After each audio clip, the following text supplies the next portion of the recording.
Vážené dámy a páni, dneska si urobíme fantastické risotko.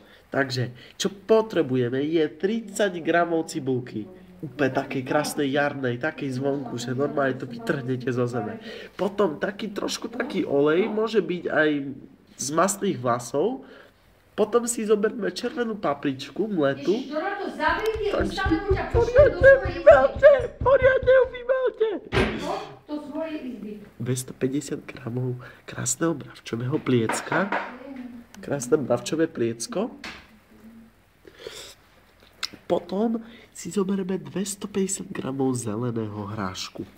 Keď máme toto všetko. A plus hlavnú 250 gramov ryže. Tak, keď toto všetko máme, tak si nadrobno pokrájame cibulku, speníme ju na olej, pridáme mletú papričku, na malé kúsky pokrájame mäsko a potom za občasného polievania horúcou vodou udusíme do polomeka. Vážené dámy a páni, rozumiete mi? Takže vlastne vy to tam hodíte, vy to tam potom speníte a potom vlastne stačí, že keď tam hodíte trošku oplachnutého hrašku, hoďte to tam, potom to tam duste, 10 minút. A nakoniec pridáme umýtú, odkvapkanú ryžu. Odkvapkaná ryža, tá je dobrá. Osolíme. Dobre premiešame.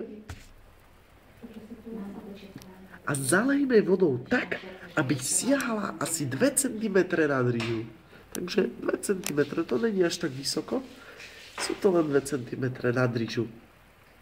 Prikryjeme. Donato, staň a poď do druhej izby, Sekundu, len to už dopoviem. Ja sa ospravujem, takže prikryjeme to na miernom ohníku a dusíme. Potom po 15 minútkach sa kúpneme na hodinky a pomocou vidličky vyskúšame, či tá zeleninka je dobrá. Vyskúšajte ju. A potom, či už rýža a mäsko bude dobre, také mäkké, také, že ho môžete pokúskať, tak potom treba, aby ste ho podliali. Podlejete ho krásnym takým maličkým mliečkom a podávame posypané postruhaným sírčekom. Yummy. Tak všetko dobré vám prajem, dobrú chuť a potom mi zavolajte, že či to bolo v pohodičke. Čaute.